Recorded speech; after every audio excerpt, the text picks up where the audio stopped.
Hello everyone, I am Amritanshu Roshan working as a lecturer in New Government Polytechnic Patna Tera. Today we will continue our second session of air conditioning. इस lecture में हम लोग psychometry को continue करेंगे। तो psychometry में बहुत सारे छोटे छोटे टर्मिनोलॉजी है जिसको समझना बहुत जरूरी है।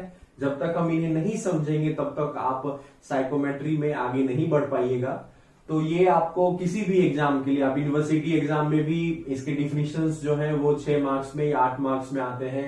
अगर आप कॉम्पिटिटिव एग्जाम देने जाते हैं तो वहां भी इस पे आधारित ऑब्जेक्टिव आता है। फिर उसके बाद इंटरव्यू में जाएंगे तो बहुत गहराई में जाके ये सारी टर्मिनोलॉजी को वो आपसे पूछेंगे। तो मेरा मानना है कि आप पहले इसको बेसिक समझ लें, उसके बाद आपके लिए साइकोमेट्रिक बहुत इजी हो जाएगा। ठीक है, my dear students, will continue our topic ना। तो साइकोमेट्रिक टर्मिनोलॉजी में जैसा कि हम देख रहे हैं तो इसको मैंने 3 हिस्से में बांट दिया है। ठीक है, पहला जो फर्स्ट 3 टर्मिनोलॉजी है SH, AH, RH ना, तो ये 3 सेगमेंट में आ जाता है हमारा। पहला है ह्यूमिडिटी ना, इस ह्यूमिडिटी में आप देखेंगे पहले आपको मिलेगा SH that is specific humidity. दूसरा हमारा मिलेगा AH absolute humidity. My dear student, बहुत सारे लोगों को ये कंफ्यूजन होता है कि SH और AH सेम है, बट ऐसा नहीं है, बोथ आर डिफरेंट। मैं आपको बताऊंगा। थर्ड है हमारे पास RH, जो मोस्ट कॉमनली आप देखते हैं किसी भी दिन का। अगर आप वेदर फोरकास्ट देखेंगे तो RH में ही आपको ह्यूमिडिटी दिया रहेगा। तो ये टर्मिनोलॉजी बहुत कॉमनली है। ये 3 आपको इसमें समझने होंगे। फिर दूसरा जो हमारे पास टेम्परेचर का सेक्शन है, इस टेम्परेचर में भी आपको 3 हिस्सा है ना। पहला आपको समझना होगा DBT, dry bulb temperature. Dry bulb temperature क्या है इसको हम लोग जानेंगे। फिर WBT that is wait bulb temperature. और तीसरा हमारे पास है DPT, due point temperature. Okay, और थर्ड जो मैंने लिया है वो डिप्रेशन का लिया है।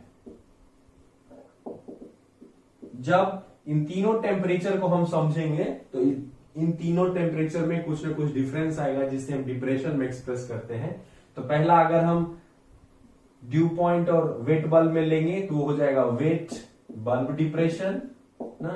और दूसरा अगर ड्यू पॉइंट टेम्परेचर और ड्राई बल्ब टेम्परेचर में लेंगे तो हो जाएगा ड्यू पॉइंट डिप्रेशन। तो ये टोटल 8 टर्मिनोलॉजी है जिसको हम लोग अभी इस सेशन में समझने की कोशिश करेंगे। फिर अगले सेशन में इन्हीं टर्मिनोलॉजी में भी कुछ साइकोमेट्रिक रिलेशन है जिससे हम अगले सेशन में कंटिन्यू करेंगे। तो पहले हम 1 बाय 1 इसको कंटिन्यू करते हैं।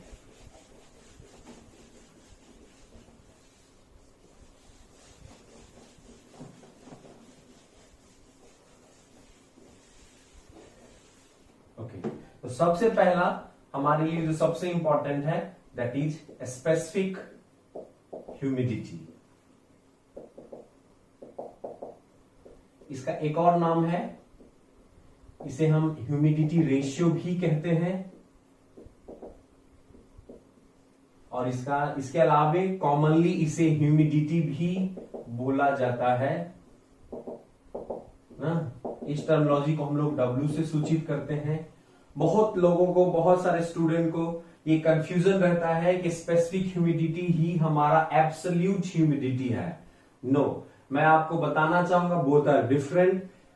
एब्सोल्यूट ह्यूमिडिटी को हम लोग वेपर डेंसिटी भी बोलते हैं ना, जिसे हम इसके बाद समझेंगे। तो सबसे पहले आपको समझना होगा कि व्हाट इज स्पेसिफिक ह्यूमिडिटी।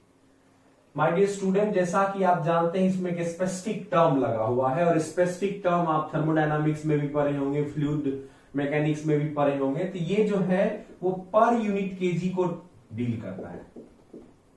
जब 1 केजी मास की बात होगी तो वहां पे हम स्पेसिफिक लगा देंगे। जैसे कि आप थर्मोडायनामिक्स में पढ़े होंगे स्पेसिफिक वॉल्यूम, तो volume per unit mass, 1 KG mass के लिए जो वॉल्यूम होगा that is called specific volume. तो उसी तरह यहां भी आपको समझना होगा कि स्पेसिफिक ह्यूमिडिटी क्या है। ह्यूमिडिटी मींस सिंपली, एक जो जनरल कॉन्सेप्ट आप अपने दिमाग में रखेंगे कि humidity means amount of water vapour diffused with dry air ना, इसको अगर हम कहें तो ड्राई एयर के साथ हमारा कितना वाटर वेपर डिफ्यूज है, इसको बोल सकते कितना सोल्यूबल है, वही उसका हो जाएगा ह्यूमिडिटी। तो सिंपल है। लेकिन जब मैं यहां पे कह रहा हूं स्पेसिफिक ह्यूमिडिटी, तो आपको समझना होगा कि when we are talking specific humidity, इसका मतलब है कि यहां 1 kg तो कुछ आएगा, तो भैया क्या आएगा, तो 1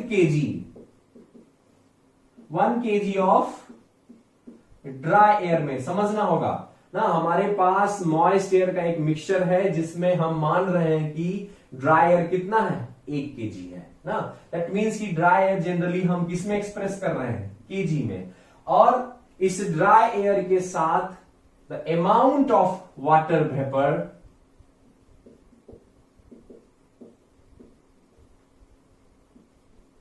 इसको भी हम ग्राम या केजी में लिख सकते हैं, ये आपके ऊपर है, इन केजी और ग्राम ना। तो आप समझिए स्पेसिफिक ह्यूमिडिटी क्या है, 1 kg ड्राई एयर में कितना ग्राम या किलोग्राम जो आप ले, तो ग्राम में ही हम लोग डिस्कस करेंगे क्योंकि बहुत कम अमाउंट होता है ना। तो कितना ग्राम ये इसके साथ डिफ्यूज्ड है ना। तो इसको सिंपल भाषा में कहें, हमारे पास एक मॉइस्ट एयर का मिक्सचर है, उस मिक्सचर में 1 kg ड्राई एयर के साथ the amount of water vapour diffused is ना। तो इन दोनों का जो हम रेशियो लेंगे, that ratio is known as specific humidity. It is defined as the amount of water vapor diffused in 1 kg of dry air of a moist air या mixture of a moist air। Clear है my dear student ना, ये बहुत simple है ना। जैसे मैं आपको एग्जांपल बता दूं, मैं कहूं आपको ना, इसे ऑब्जेक्टिव के तौर पे आप समझ सकते हैं कि 50 ग्राम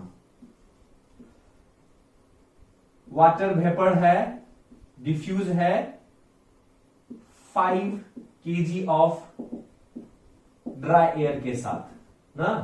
तो अगर मैं आपको एग्जांपल में समझाऊं कि 50 ग्राम वाटर वेपर डिफ्यूज है एक्चुअली में अभी ना 5 kg ड्राई एयर के साथ, तो बताइए इसका W क्या होगा। बहुत सिंपल है, अमाउंट ऑफ वाटर वेपर ले लीजिए ना बटा 5 kg। What will be the answer, 10। यहां हो जाएगा 10 ग्राम पर kg ऑफ ड्राई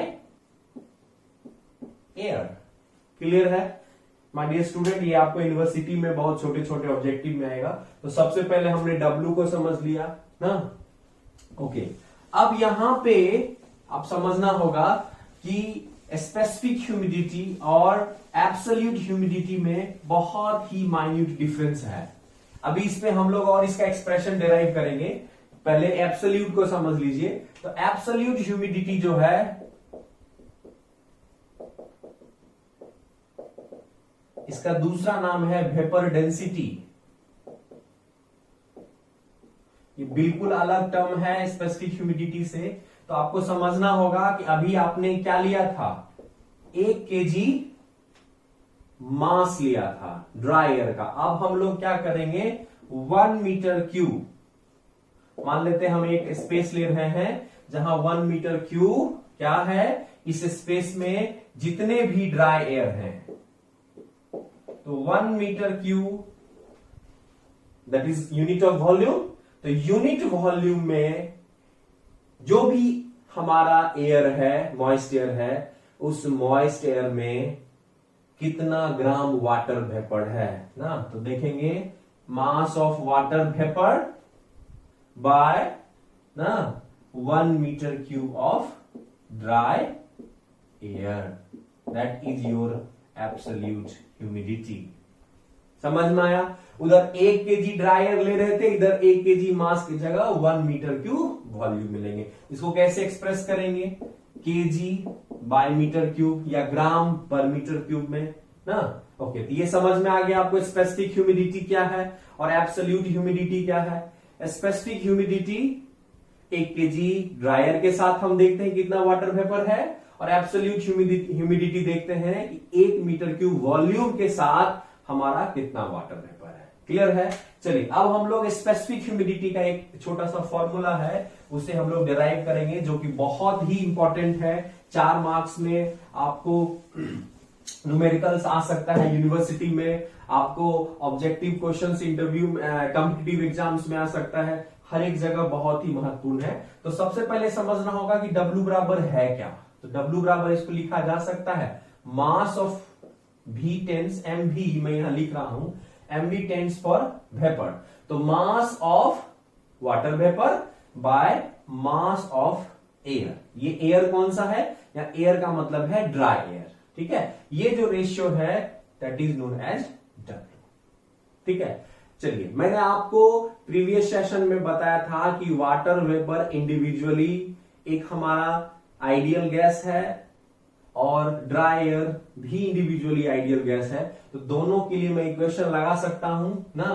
तो यहां पे आ जाएगा प्रेशर ना, तो चूंकि ये मिक्सचर है हमारा ना, तो मिक्सचर है तो इसमें हमारा वाटर वेपर भी है और ड्राई एयर भी है। तो यहां पे 3 प्रेशर होंगे। एक होगा टोटल प्रेशर ऑफ मिक्सचर ना, that is called PB barometric pressure 1 bar, that must be equals to partial pressure of air. थोड़ा सा देख लेंगे रफ में, टोटल प्रेशर बराबर partial pressure of air plus partial pressure of vapour. ये आपको आ जाता है डाल्टन्स पार्शियल प्रेशर लॉ। चलिए इसको समझ लीजिए, ये बहुत छोटा सा टर्म है। डाल्टन महोदय ने कहा था कि अगर हमारे पास दो मिक्सचर है, दो कंपोनेंट से मिलकर एक मिक्सचर बना है, तो the partial pressure, the sum of partial pressure of component is equals to total pressure of mixture. तो यहाँ पे एयर और वेपर का हमारा क्या है, मिक्सचर है। मिक्सचर क्या मिलके बना है, हमारा मॉइस्ट एयर। तो partial pressure of air plus partial pressure of water vapour, that must be equals to total pressure of mixture, जो कि ये P जो है वो that is nothing but the 1 bar. ये हमारा बैरोमेट्रिक प्रेशर होता है 1 atm ना। तो यहां पे हमारा ये आ गया। तो यहां पे हम लिख सकते हैं partial pressure of, I hope आपको क्लियर होगा। चलिए, तो अब हम इसी कॉन्सेप्ट को यहां पे यूज करेंगे और छोटा सा इक्वेशन डिराइव करेंगे। तो हमारे पास partial pressure of,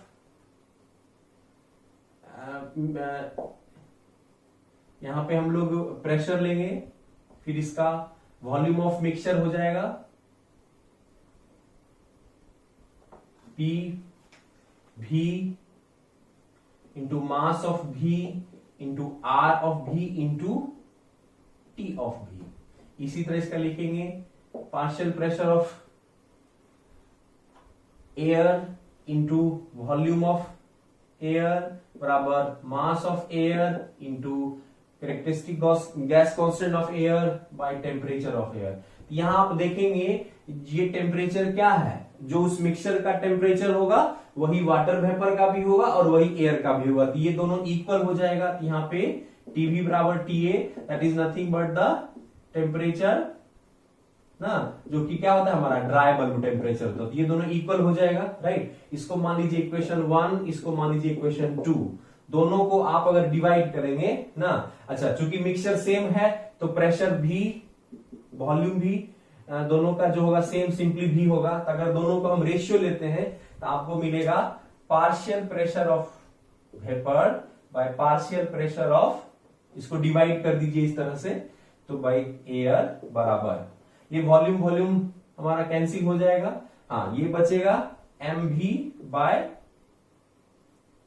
ma into R भी क्या है, characteristic gas constant of water vapour. तो इसको लिख सकते हैं यूनिवर्सल बटा उसका मॉलिक्यूलर वेट। तो वाटर वेपर क्या है, वाटर है, तो वाटर कितना होता है 18, तो ये हो गया बाय 18। ओके, आर ए क्या है, that is characteristic gas constant of dry air. तो इसको लिखा जा सकता है यूनिवर्सल गैस कांस्टेंट बटा 29, ठीक है। और टी तो कैंसिल ही हो गया।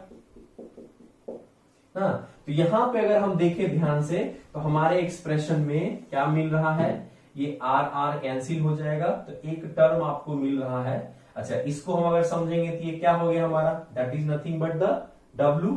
तो यहां से ना लिखा जा सकता है PV बाय PA बराबर W इंटू 29/18। तो यहां से अगर हम W का फॉर्मूला निकालेंगे ना, यहां से अगर हम W का फॉर्मूला निकालेंगे तो क्या देखेंगे, W बराबर 18/29 into partial pressure of vapor बटा partial pressure of air। इस 18/29 का वैल्यू आता है 0.622। आप इसको निकाल के देख सकते हैं ना। तो यहां से हमारा इक्वेशन क्या हो जाएगा, अगर फॉर्मूला जानने की कोशिश करेंगे, चलिए तो एक तो फॉर्मूला ऑलरेडी हमारे पास था, तो ये फॉर्मूला सिंपली हमारा रिड्यूस होके हो जाएगा। स्पेसिफिक ह्यूमिडिटी बराबर mass of vapour by mass of air, that can be written as 0.622 partial pressure of vapour बटा पार्शियल प्रेशर ऑफ एयर ना। इस इक्वेशन को और हम सिंप्लीफाई कर सकते हैं, 0.622 पार्शियल वेपर प्रेशर ऐसे ही रहेगा, मैंने आपको बताया था। टोटल प्रेशर जो कि पी बैरोमेट्रिक प्रेशर होता है, that must be equals to PA plus PV. तो यहां से पीए बराबर लिखा जा सकता है पीटी माइनस पीवी ना। या आप या तो पार्शियल प्रेशर ऑफ एयर को इसमें कन्वर्ट कर लीजिए, तो यहां पे हो जाएगा पीटी माइनस पीवी। या आपके पास एक और ऑप्शन है, आप एयर को वेपर में, अभी वेपर में कन्वर्ट किया, उल्टा कर लीजिए, तो इसको ऐसे भी लिख सकते हैं 0.622 ना।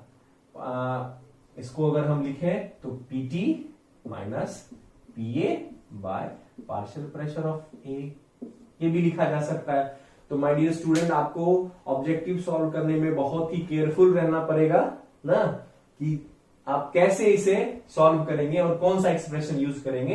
तो ये जो है वो मोस्ट कॉमनली यूज्ड होने वाला फॉर्मूला है, जो कि बहुत ही इंपॉर्टेंट है। और आपको सेमेस्टर्स वगैरह में डायरेक्ट सीधे आपको पीवी दिया रहेगा, पीटी का मान हमेशा 1 बार होता है, तो ये दिया रहेगा। आप आसानी से डब्ल्यू निकाल सकते हैं, या एमवी या एमए में भी अगर कुछ पूछे तो कर सकते हैं। आई होप आपसे यहां से न्यूमेरिकल बन जाएगा। चलिए तो अब हम लोग आगे बढ़ते हैं आरएच की ओर ना। एब्सोल्यूट ह्यूमिडिटी का एज सच कुछ यूज नहीं है ना, लेकिन टर्मिनोलॉजी है तो हमें जानना पड़ेगा। आरएच पे आते हैं, जो कि बहुत इंपॉर्टेंट है।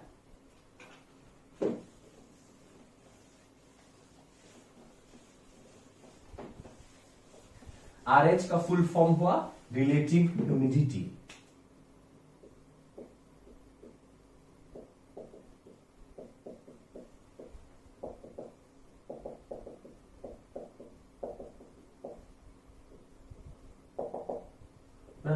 देखिए इसमें there is one term called relative ना, और ये ह्यूमिडिटी भी है। तो कहीं ना कहीं आपको नाम से ही समझ में आ रहा हो कि दो हिस्से हैं ना। मैंने कई बार बताया है कि किसी भी टर्मिनोलॉजी का कॉन्सेप्ट उसके नाम में छुपा होता है, उसका राज उसके नोमेनक्लेचर में होता है। अगर उसको आप ढंग से समझ लें तो आपको कभी रटना नहीं पड़ेगा डिफिनीशन, कभी आप कंफ्यूज नहीं होंगे, और एक जनरल आइडिया आपको हर वक्त मिलेगा। तो कई बार आप ऑब्जेक्टिव क्वेश्चंस चाहे सेमेस्टर के हो या एग्जाम्स अन्य एग्जाम के हो, तो वहां पे आप टर्मिनोलॉजी को देख के कुछ प्रिडिक्ट करके भी कई बार हम नहीं जानते और उस क्वेश्चन को सॉल्व कर लेते हैं। ठीक है, तो रिलेटिव का मतलब ही है कि यहाँ पे तुलनात्मक होगा, हम तुलना करेंगे ना किसके, तो दो ह्यूमिडिटी के बीच। ये तो नाम से ही समझ में आ रहा है, ये रिलेटिव ह्यूमिडिटी है, तो यहाँ पे दो ह्यूमिडिटी आएगा, एक के तुलना में देखेंगे तो क्या होगा।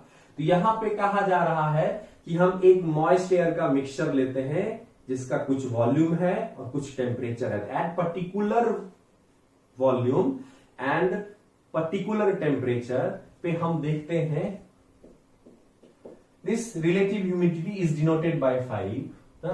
तो हम देखते हैं कि मास ऑफ वेपर ना एक्चुअल कंडीशन में, एक्चुअल कंडीशन मतलब हुआ कि जो अभी उसकी वास्तविक स्थिति है ना, हम एक ही वॉल्यूम ले रहे हैं और एक ही पर्टिकुलर टेम्परेचर ले रहे हैं, उसमें कभी बदलाव नहीं करेंगे।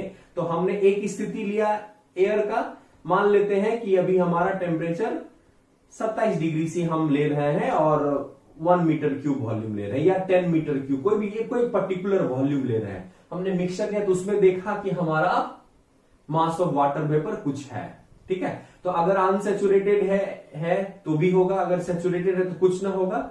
ओके, अभी ये ले रहे हैं कि ये एक्चुअल कंडीशन में, एक्चुअल कंडीशन का मतलब हुआ कि अभी हमारा एयर अनसेचुरेटेड है। ठीक है, नाउ यही same mixture eight same temperature अब देखेंगे कि उस मिक्सचर में कितना मेरा मैक्सिमम सॉल्यूबल वाटर वेपर हो सकता है। कब? जब हमारा एयर सैचुरेटेड हो जाए। तो माय डियर फ्रेंड ध्यान से समझिएगा कि वही एयर मिक्सचर ले रहे हैं, एक बार उसको अनसैचुरेटेड मान रहे हैं तो उसका हमारा एक्चुअल मास ऑफ वेपर निकला, और एक बार उसी को हम ले रहे हैं कि मैक्सिमम कितना उसमें सॉल्यूबल हो सकता है ना। तो इस दोनों का जो रिलेटिव रेशियो है that is known as relative humidity. Okay, तो डेफिनेटली ये अनसैचुरेटेड एयर की बात हो रही है। तो अनसैचुरेटेड एयर में प्यास तो अभी इसकी बुझी नहीं है, इसको कुछ भी दीजिए अभी और ये लेगा ना, तो ये मान हमेशा छोटा होगा और ये हमेशा बड़ा होगा। तो यहां पे हम देखेंगे कि ये स्मॉलर क्वांटिटी, हमारा न्यूमरेटर छोटा होगा, डिनोमिनेटर बड़ा होगा, तो फाइव विल बी योर ना लेस देन 1। ठीक है, ओके। कभी भी हमारा मॉइस्ट एयर में एक्चुअल कंडीशन में वाटर वेपर जीरो नहीं हो सकता है, तो फाइ का मान कभी भी जीरो नहीं होगा, ये भी आपको समझना होगा। तो फाइ 1 से छोटा है और जीरो नहीं हो सकता है, तो I can say that phi का मान कुछ इस तरह का होगा, 0 से बड़ा, फाइ 0 से बड़ा और 1 से छोटा। That means I can say that phi will be fractional value ना, 1 से छोटा, तो ये फाइ क्या हो गया, एक हमारा फ्रैक्शनल वैल्यू हो गया। और फ्रैक्शनल अगर वैल्यू है तो इसे हम क्या कर सकते हैं, we can express in percentage ना। तो अब मैं आपको एक टास्क दे रहा हूं, कल आप जब न्यूज़पेपर या न्यूज चैनल देखेंगे तो उसमें आप वेदर फोरकास्ट जरूर देखें और उसमें देखें कि आज का तापमान क्या है, टेम्परेचर क्या है और आर्द्रता कितना है, तो हमेशा परसेंटेज में बताएगा। चलिए मैं एग्जांपल के तौर पे बताता हूं कि अगर मैंने देखा तो मुझे अगर मिल रहा है RH का मान 65%, तो माय डियर स्टूडेंट आप क्या समझेंगे 65%? इसका मतलब समझेंगे कि पहली बात तो समझ में आ जाएगा कि फाइ अगर 1 से छोटा है तो ये कैसा एयर की बात कर रहा है, अभी अनसैचुरेटेड एयर की बात कर रहा है। तो मतलब मान लेते हैं कि अगर 10 ग्राम उसका मैक्सिमम सॉल्युबिलिटी है, 10 ग्राम टेंड्स टू 100%, तो उसमें एक्चुअल में भी कितना है, 65% है, 6.5 ग्राम्स। ठीक है, इसको एक और एग्जांपल के तौर पे मैं समझा सकता हूं। जनरली पॉलिटेक्निक स्टूडेंट हमारा जो होता है वो खाने पीने वाला होता है ना, बैचलर लाइफ में एकदम अच्छे से खाने पीने वाले हमारे पॉलिटेक्निक के बच्चे, इंजीनियरिंग कॉलेज के बच्चे होते हैं, जम के खाते पीते हैं और जम के पढ़ते लिखते भी हैं। तो मान लीजिए कि आपका एक मैक्सिमम कोटा होगा, मैक्सिमम कैपेसिटी होगा कि चलो आप 10 चपाती खा सकते हो, 10 चपाती आप मैक्सिमम खा सकते हो, उसके बाद तुम सैचुरेट हो जाओगे, नहीं आप नहीं खा पाऊंगा मैं। लेकिन आप मेस में गए और आपको 6.5 चपाती ही मिला ना, बोला कि आपके लिए इतना ही है, अब अवेलेबल नहीं है, सब खत्म हो गया, तो आप तो भूखे रह गए ना, तो आप अनसैचुरेटेड रह गए, अभी तो और आपको भूख लगी हुई है। ठीक है, लेकिन अगर हम रिलेटिव बात करें कि 10 मैं खा सकता था, मैक्सिमम खा सकता था, लेकिन एक्चुअल में मैंने कितना खाया, 6.5, तो क्या होगा रिलेटिव ह्यूमिडिटी, तो जो एक्चुअल आपने खाया 6.5 चपाती बाय मैक्सिमम चपाती, जब आप सैचुरेटेड हो जाइए तो 10, उसी तरह है max actual amount of water vapour बटा maximum amount of water vapour soluble ना at in when air is saturated. वही एयर जब सैचुरेटेड हो जाएगा तो मैक्सिमम कितना सॉल्यूबल हो सकता है। शर्त यही है कि वॉल्यूम में चेंज नहीं होगा, for same volume of mixture and for same temperature. इसमें अगर कोई भी चीज हम चेंज करेंगे यह चेंज हो जाएगा। तो ये आपका टास्क रहा कि आप देखेंगे न्यूज़पेपर में कि RH कितना है ना, आज या कल जो भी आप जब भी वीडियो देखें तो आप इसको कर सकते हैं। तो वहां से आप समझ लीजिएगा अगर RH 80% है ना, इसका मतलब जो है वो सैचुरेटेड और ज्यादा है, मतलब इसको कह सके कि 10 चपाती खा सकते हैं, अब 8 खा लिए। अगर 90% है तो अब 9 खा लिए, दैट मीन्स जैसे जैसे अगर फाइ का मान बढ़ रहा है 1 की ओर, 1 की ओर, व्हेन यू आर मूविंग, आपका वैल्यू जो है वो 1 की तरफ जा रहा है, इसका मतलब मैं कह सकता हूं कि आप सैचुरेट होते जा रहे हो। अभी 8 था, 9 चपाती लिया, 9.5 लिया, मान लो 10 ले लिया, तो जब आप सैचुरेटेड एयर होंगे तो एक्चुअल भी वही होगा और मैक्सिमम भी वही होगा।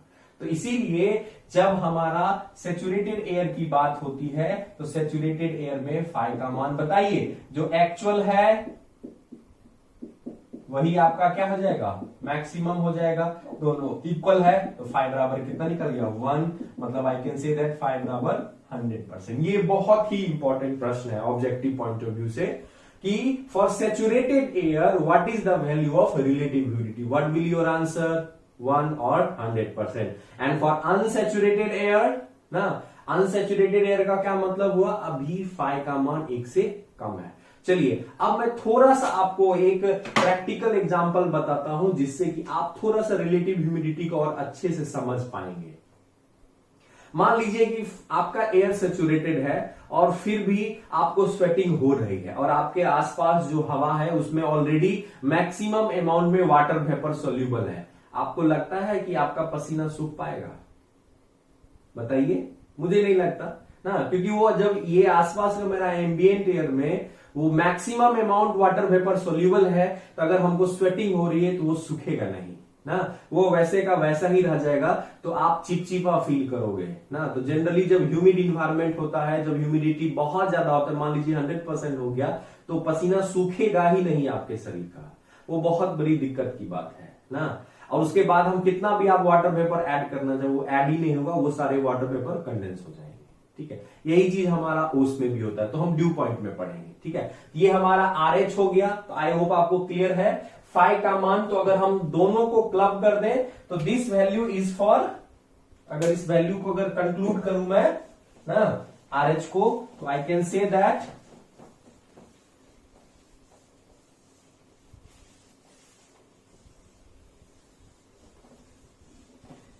कि जब हमारा अनसैचुरेटेड एयर होगा, फॉर अनसैचुरेटेड एयर, ध्यान रखना है जब मैं अनसैचुरेटेड एयर की बात कर रहा हूं, मतलब ये भी संतुष्ट नहीं हुआ, इसकी भूख अभी लगी हुई है ना, दैट मीन्स 5 का मान क्या होगा, 0 से बड़ा और 1 से छोटा, फ्रैक्शनल वैल्यू। और जब यही सैचुरेटेड एयर हो जाएगा तो 5 विल बी 1। तो अगर मैं इस दोनों को क्लब कर दूं तो फॉर सिंपली अगर मैं पूछूंगा बताइए हमारा मॉइस्ट एयर के लिए what is the possible value of 5, I can write 5 equality को हम लोग इंक्लूड कर लेंगे। तो कई बार ऑब्जेक्टिव क्वेश्चंस ऐसे भी आते हैं। I hope my dear student आप इसको कर लेंगे, ठीक है। चलिए तो अब हमारा हो गया। अच्छा, RH को हम पार्शियल प्रेशर के टर्म में भी एक्सप्रेस कर सकते हैं। कैसे कर सकते हैं आप इसको समझ सकते हैं ना। चलिए कैसे, तो यहां भी फिर वही हम लोग आइडियल गैस इक्वेशन लगाएंगे कि चूंकि मिक्सचर हमारा, ध्यान रखना है वॉल्यूम सेम है ना, हमारे उसमें मिक्सचर्स हैं, तो जो हमारा मैं मान ले रहा हूं that is partial pressure of vapour, ठीक है, इंटू वॉल्यूम ऑफ मिक्सचर बराबर मास ऑफ वेपर ना। ये मैं एक्चुअल कंडीशन ले रहा हूं, एक्चुअल, ठीक है, इंटू R, ठीक है, वाटर वेपर ही है, इंटू टेम्परेचर T। मैंने बताया था, ध्यान रखना है टेम्परेचर भी सेम रहेगा, वॉल्यूम भी सेम रहेगा।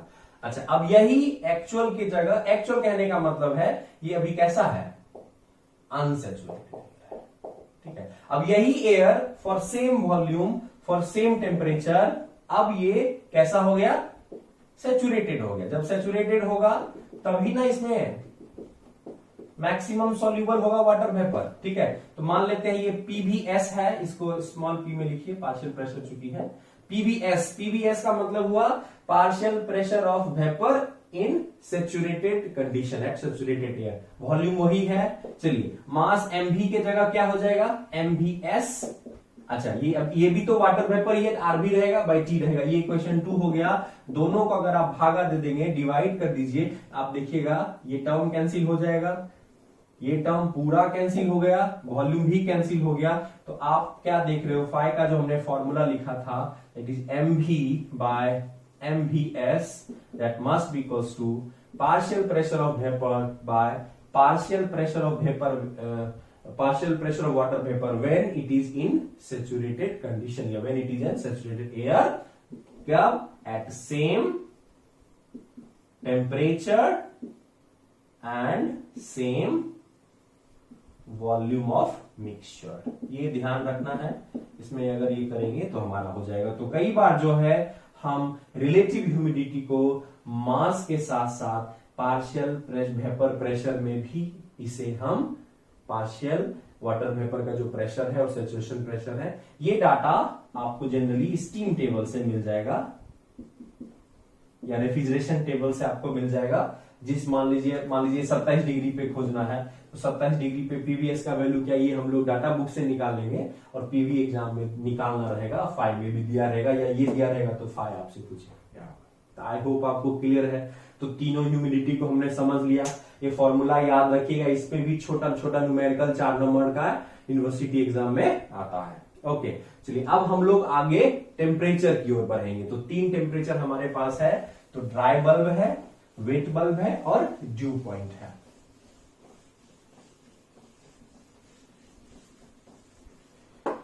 आई होप डियर स्टूडेंट आपको समझ में आ रहा होगा। Okay, will continue dry bulb temperature.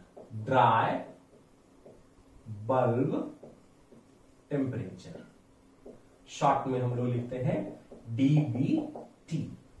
ठीक है, चलिए इसमें थीम नाम है, मैं फिर कह रहा हूं, टर्मिनोलॉजी को पकड़ेंगे हम लोग। ड्राई मतलब बिल्कुल सूखा हुआ है ना। What is bulb and what is temperature. तो सबसे पहले माय डियर स्टूडेंट आपको समझना होगा कि हम टेम्परेचर को कैसे मेजर करते हैं। थर्मामीटर से मेजर करते हैं ना। तो हमारे पास जो थर्मामीटर है उसमें, तो थर्मामीटर को अगर आप कभी गौर से देखे होंगे तो कुछ इस तरह का हमारा इसका स्ट्रक्चर रहता है।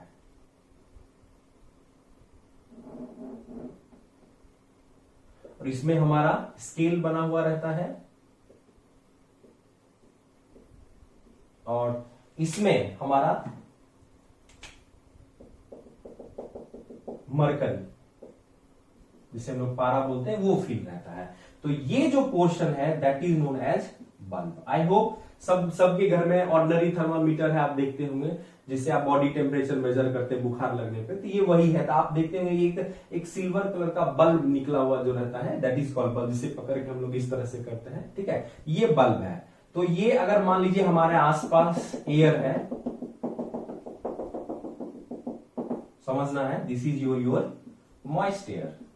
ठीक है, ये है। तो ये थर्मामीटर, ये ऑर्डिनरी थर्मामीटर है। तो ऑर्डिनरी थर्मामीटर का काम क्या है, टेम्परेचर को मेजर करना। तो ऑर्डिनरी थर्मामीटर अगर यहां के टेम्परेचर को मेजर कर रहा है और उसका बल्ब अगर ड्राई है तो जो रीडिंग वो देगा that reading will be known as dry bulb temperature. I can say that the temperature recorded by ordinary thermometer is known as dry bulb temperature। किसका ये टेम्परेचर मेजर कर रहा है, मॉइस्ट एयर का। यहां पे हम मॉइस्चर के इफेक्ट को ऑलमोस्ट नील कर दे रहे हैं। यहां पे हम मॉइस्चर वाटर वेपर की वजह से उस इफेक्ट को कम हटा दे रहे हैं, तभी जाके हम ड्राई बल्ब कर सकते हैं। या इसे सिंपल भाषा में, और अगर मैं सिंपल समझाऊं, अगर एक लाइन में आपको बोलना है, तो ये जो हमारा एम्बिएंट एयर है, अगर मैं इसका temperature, actual temperature of ambient air जो होगा वही उसका ड्राई बल्ब हो जाएगा। एक लाइन में आप बता सकते हैं dry bulb temperature defined as the actual temperature of ambient air या moist air is known as dry bulb temperature. या इस टर्मिनोलॉजी के तहत अगर थर्मामीटर के टर्म में बोलना चाहते हैं, कई बार होता है क्या, जब आप इंटरव्यू में देने जाएंगे तो आपसे ये तो बुकिश डिफिनेशन है, बट पूछेगा what is the significance of dry bulb, क्या समझते हैं आप ड्राई बल्ब टेम्परेचर के बारे में। तो आप बुकिश डिफिनेशन तो बता दीजिएगा, temperature recorded by ordinary thermometer when bulb is dry that is known as dry bulb temperature. But आपको पूछे what is significance of dry bulb temperature, तो आप सिंपल कह सकते हैं कि सर हम अभी यहां बैठे हुए हैं, हमारे आसपास जो एयर है इसका जो टेम्परेचर होगा हम अगर मेजर करेंगे, जो भी एक्चुअल टेम्परेचर निकलेगा वही उसका ड्राई बल्ब हो जाएगा। आई होप क्लियर है। नाउ अब हम लोग चलते हैं वेट बल्ब टेम्परेचर की ओर।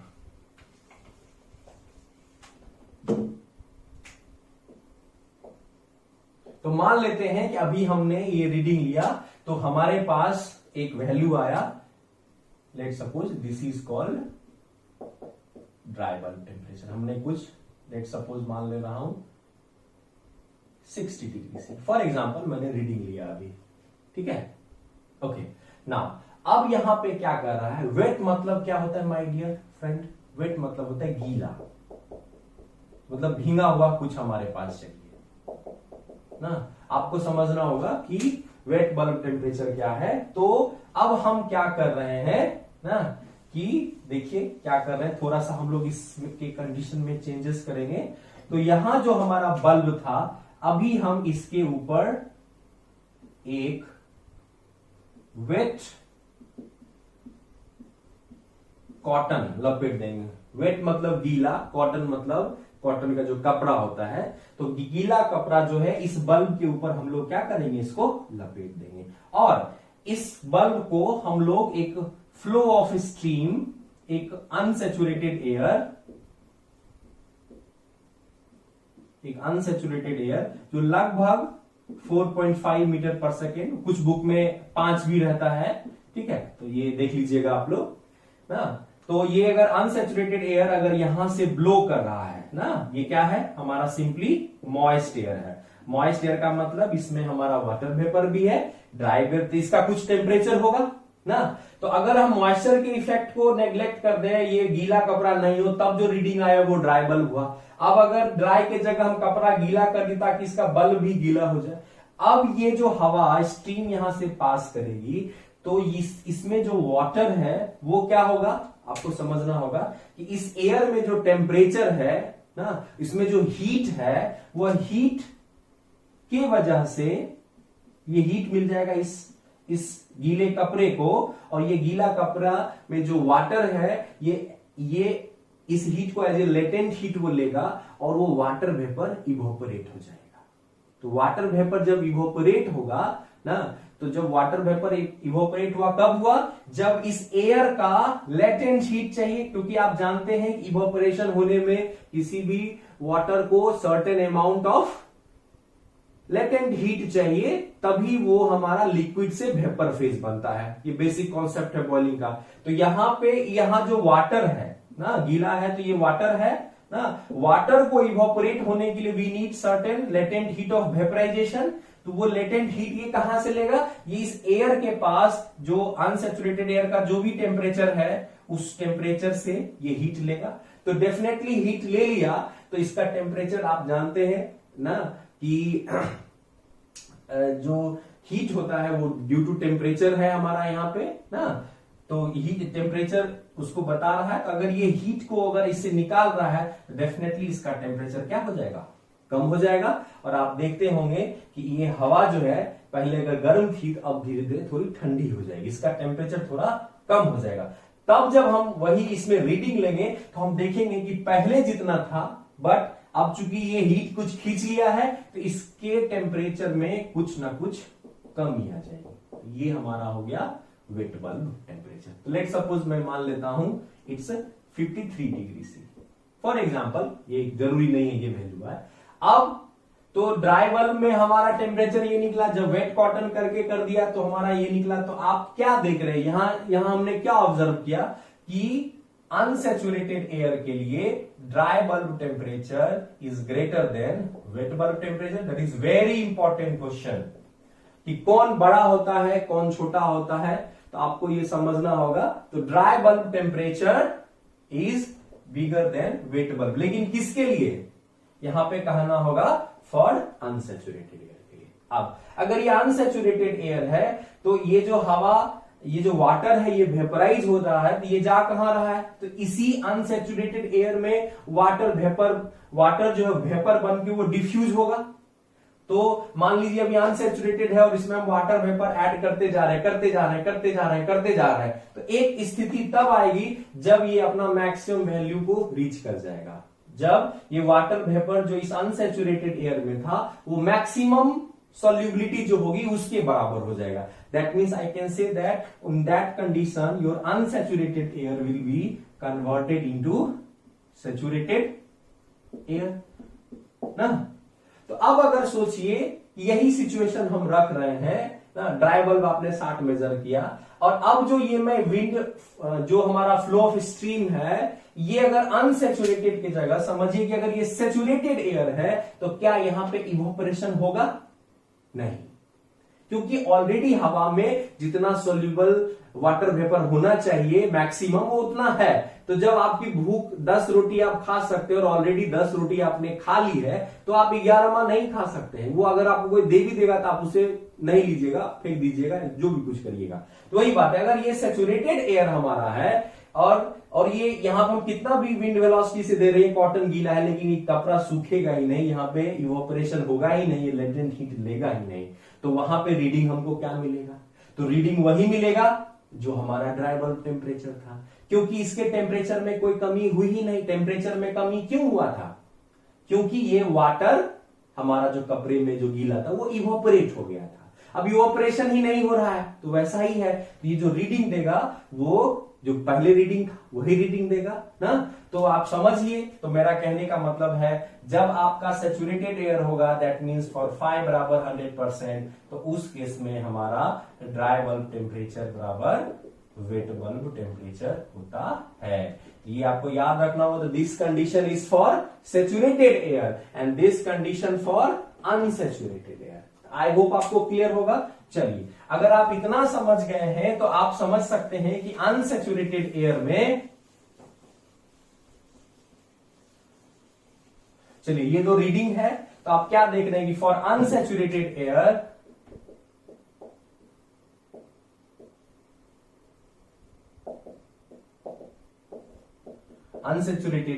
हमारा कुछ डिप्रेशन हुआ, तो यहां dry bulb temperature is greater than wet bulb ना। ये जो कमी जितना होता है that is known as depression.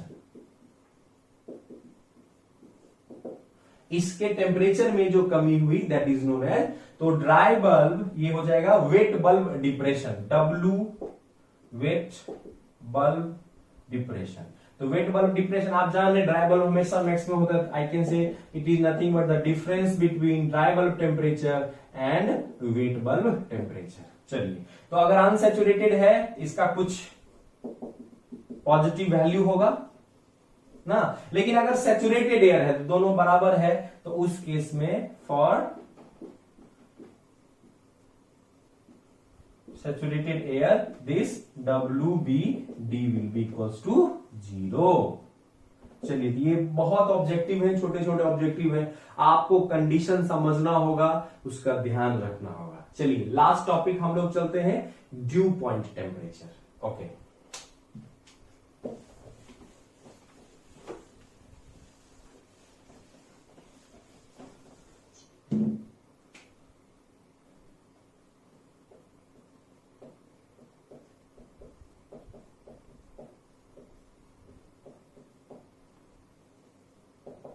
It is DPT। चलिए, इसको समझना हो, व्हाट इज ड्यू ना। ड्यू मतलब होता है ओस, ओस की बूंदे ना।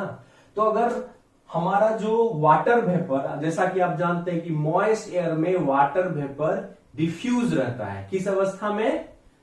सुपरहीटेड स्टेट में रहता है, और वो डिफ्यूज रहता है ड्राई एयर के साथ। ठीक है, तो वाटर वेपर है। तो चलिए थोड़ा सा हम लोग डायग्राम का मदद लेंगे, बहुत आसानी आप समझ सकते हैं। This is your temperature versus entropy diagram ना, और वाटर का ये डॉम से आप जरूर वाकिफ होंगे ना। ये हमारा इसका क्रिटिकल पॉइंट है ना। तो यहां पे कांस्टेंट प्रेशर लाइन अगर मैं आपको ड्रॉ कहूं करने, तो आप समझ सकते हैं सिंपली,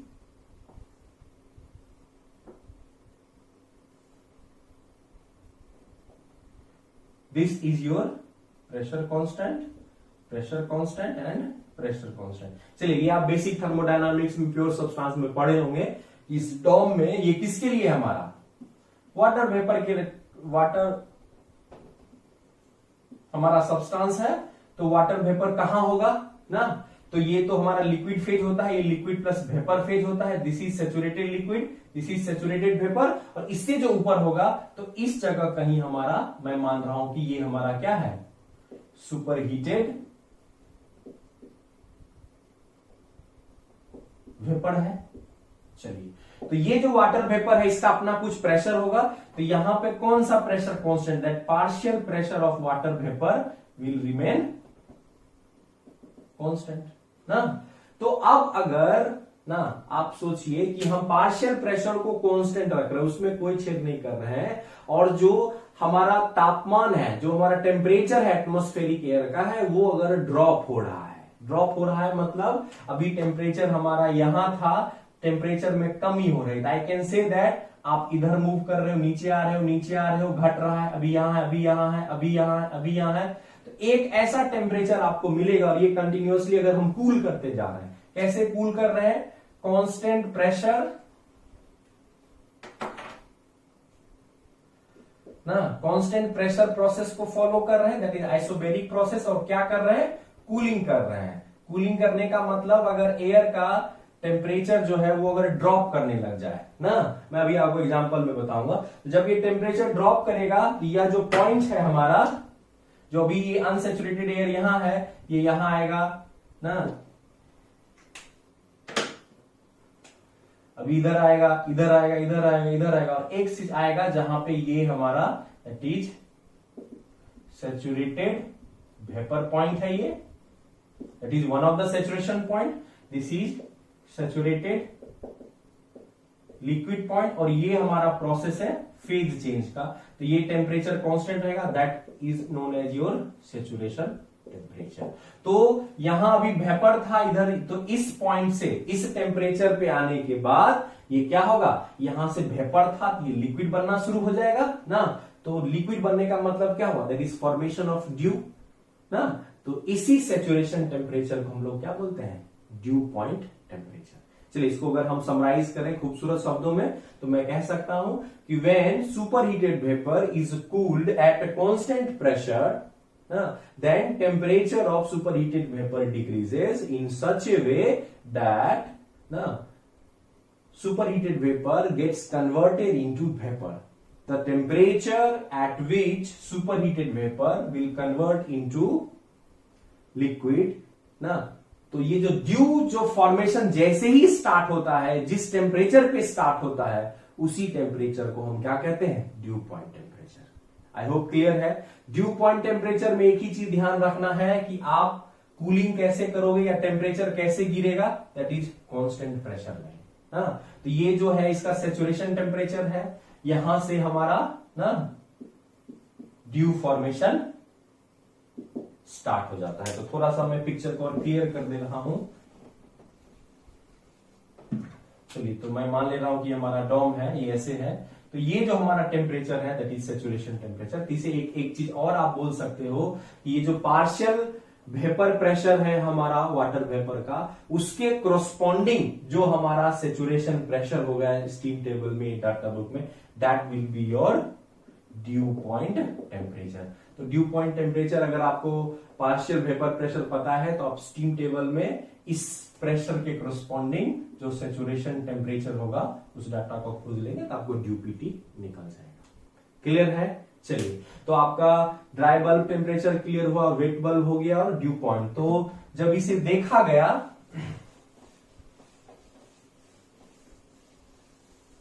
ना, जब हम तीनों टेम्परेचर को हमने देखा ना, तो यहां पे हम क्या देख रहे हैं कि हमारा dry bulb temperature will be greater than wet bulb temperature and that will be greater than dew point temperature. This is your relation which is most commonly asked in any exam. Na, this is for unsaturated air. Unsaturated air के लिए सबसे बड़ा dry bulb, ये उसके बाद wet bulb और सबसे छोटा ड्यू पॉइंट टेम्परेचर। आप कहोगे कि सर ये क्यों होता है, तो अगले सेशन में जब हम साइकोमेट्रिक चार्ट पढ़ेंगे तो वहां पे मैं आपको फिर प्रूफ करके बताऊंगा ये सबसे छोटा होता है। लेकिन जब ये सैचुरेटेड स्टेट में आ जाए ना, आप बता सकते हैं when I am talking about saturated air, यहां फाई का मान क्या हो जाएगा, दैट इज 100%। जब मैं अनसैचुरेटेड एयर की बात कर रहा हूं, यहां फाई का मान क्या हो जाएगा, लेस देन 100%। इस कंडीशन में तीनों टेम्परेचर हमारे एक हो जाते हैं, ड्राई बल्ब बराबर वेट बल्ब बराबर ड्यू पॉइंट टेम्परेचर। ठीक है, आई होप क्लियर है। चलिए आखिरी टॉपिक में हम लोग चलते हैं, ड्यू पॉइंट डिप्रेशन। बिल्कुल सिमिलर है जैसे वेट बल्ब डिप्रेशन था ना, तो ड्राई बल्ब टेम्परेचर और वेट बल्ब के डिफरेंस को हमने लिया था, तो कहा था wet bulb depression. Similarly dry bulb temperature minus DPT ना, dry bulb temperature minus dew point temperature, इस दोनों के डिफरेंस को हम लोग क्या बोलते हैं, ड्यू पॉइंट डिप्रेशन। चलिए, अनसेचुरेटेड एयर है, इट हैज सम वैल्यू, और अगर सेचुरेटेड एयर है तो ये क्या होगा, इसका मान 0 हो जाएगा। आई होप आप साइकोमेट्री आपको समझ में आया होगा। इस सेशन में हमने 8 छोटे छोटे साइकोमेट्रिक टर्म्स को समझा। इसमें बहुत सारे फॉर्मूला और मैंने लगभग 10 से 15 छोटे छोटे ऑब्जेक्टिव्स इस डिस्कशन में बताए हैं जो आपके एग्जाम में आएंगे। जो फॉर्मूला आपने देखा था, चाहे वो आरएच का हो, चाहे वो स्पेसिफिक ह्यूमिडिटी का हो, उस पे सीधे 4 या 6 नंबर के न्यूमेरिकल आते हैं। तो कोई भी स्टैंडर्ड बुक से आप उसे रेफर करके बेझिझक आप बना सकते हैं, आपको कहीं कोई दिक्कत नहीं होगा। और लास्ट में मैं आपसे रिक्वेस्ट करता हूं कि आप इस चैनल को सब्सक्राइब करिए। आपको अगर ये वीडियो अच्छा लगा ना, तो इसे और अपने जो भी आपके पॉलिटेक्निक के दोस्त हैं, छात्र हैं, उन सबको शेयर करिए। मेरा भी पर्पस यही है कि आप जैसे जितने भी पॉलिटेक्निक स्टूडेंट हैं, चाहे जहां भी हो ना, आप ऑनलाइन लर्निंग को के तहत आप सीखिए, अपने नॉलेज को इनहेंस करिए, लाइफ में सफल होइए, अच्छा करिए। बट एक बात याद रखिएगा, जिंदगी में कभी भी किसी भी मुकाम पे चले जाइए, don't become like saturated air. Always ना अपने आप को अनसैचुरेटेड ही रखना है, अपने आप हमेशा भूखा रखना है, हमेशा लाइफ में आगे बढ़ना है, तभी लाइफ आपको एक्साइटिंग लगेगी। अदरवाइज एक सर्टेन स्टेज के बाद फिर आपको डिप्रेशन होने लग जाएगा ना, आप में गिरावटें आने लग जाएगी, आप में प्रोग्रेस नहीं होगा, तो आप डिप्रेशन में चले जाओगे, फ्रस्ट्रेशन में चले जाओगे। तो अगर लाइफ को एंजॉय करना चाहते हो, एक्सेप्ट द चैलेंज, आगे बढ़िए और अनसैचुरेटेड एयर की तरह जाइए। तो ये यहाँ से लर्निंग लेसन था जो मैंने आपको बताया। आई होप आपको वीडियो अच्छा लगा होगा। इसको लाइक करिए, सब्सक्राइब करिए, अपने दोस्तों में शेयर करिए। चलिए, इतना कह के इस सेशन को हम लोग कंप्लीट करते हैं। अगले सेशन में हम लोग कुछ साइकोमेट्रिक रिलेशन को पढ़ेंगे और फिर साइकोमेट्रिक चार्ट को पढ़ेंगे। Okay, thank you.